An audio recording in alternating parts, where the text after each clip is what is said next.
Last night we saw the Democrat Party usher in their new leader. We've been talking about this for weeks, but it was made official. When the city of New York elected Zohran Mamdani, he became the new leader of the Democrat Party.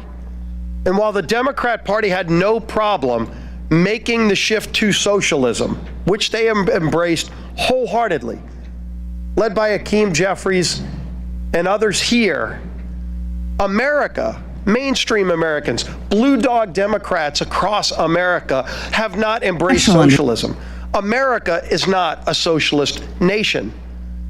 You know, when the speaker mentioned that, is it any surprise that last night blue states voted blue? We're talking Virginia, New Jersey, New York. By the way, none of those were swing states. You had 7 swing states in the election a year ago today. And by the way, we celebrate that a year ago today, Donald Trump was elected president of the United States. And when he ran on very specific things, not socialism. 7 out of 7 swing states rejected that form of socialism that has now taken over the Democrat Party. What President Trump and House Republicans ran on was delivering results for American families. We said we would secure the border, and we actually delivered on that in record time. We said we would prevent a tax increase on anybody.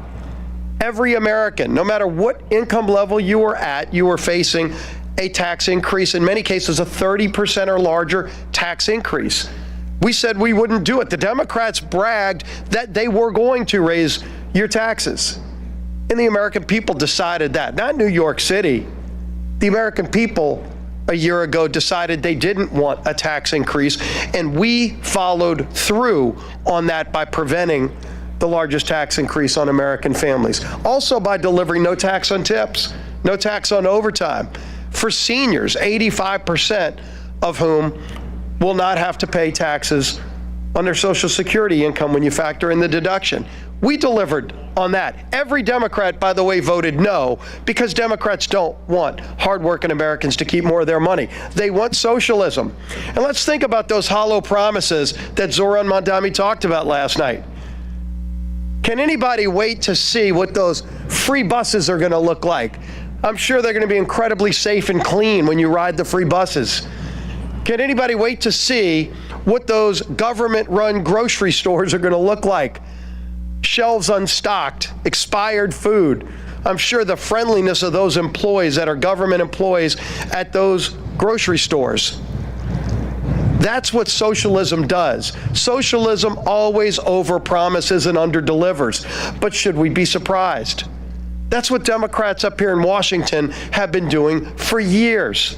Does anybody remember the Inflation Reduction Act? Yes, that was a Democrat-created product that ushered in record levels of inflation. Where was the inflation reduction? They have no problem lying to the American people. Does anybody remember, by the way, the Affordable Care Act?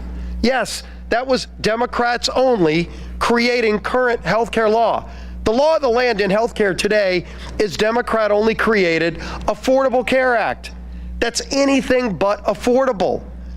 All we've seen is 80% increases in costs for families, record profits for insurance companies, but 80% increases on families. Democrats have never had a problem lying to the American people, overpromising to the American people, and never delivering the goods. And you contrast that with Republicans. Again, a year ago today, we ran on very specific things, and we've already, working with Donald Trump, ushered in a new level of American greatness. And it's not just here in America. We're finally starting to see that leadership around the world that we've been so desperately lacking when President Trump starts getting peace agreements in Middle Eastern countries, in other places. It's about delivering on promises for the American people. And all we're seeing during this shutdown is Democrats scared to death of the Mamdani wing of the party. They've said it. Some of them said it out loud. But they have exercised it in their votes. They voted time and time again to keep the government shut down, knowing they're inflicting suffering and pain on the American people. admitting that they're using that suffering to try to get leverage. They still can't tell you what the leverage is for. Leverage for what? To go boast to the socialist Mamdani wing of their party that they're fighting Donald Trump, who was elected not by the people of New York or New Jersey or Virginia, but by a majority of Americans, 77 million Americans, 7 out of 7 swing states, running on very specific things that President Donald Trump and this Republican majority have continued to deliver on. We're going to keep delivering wins for the American people, and Democrats will continue to give the hollow promises of socialism that come along with the failures of socialism that it truly delivers for people. And yeah, people in New York, when they realize how bad socialism is, they can just leave like they've been doing for years. They can move to states like Florida, to Texas. They can even come to Louisiana.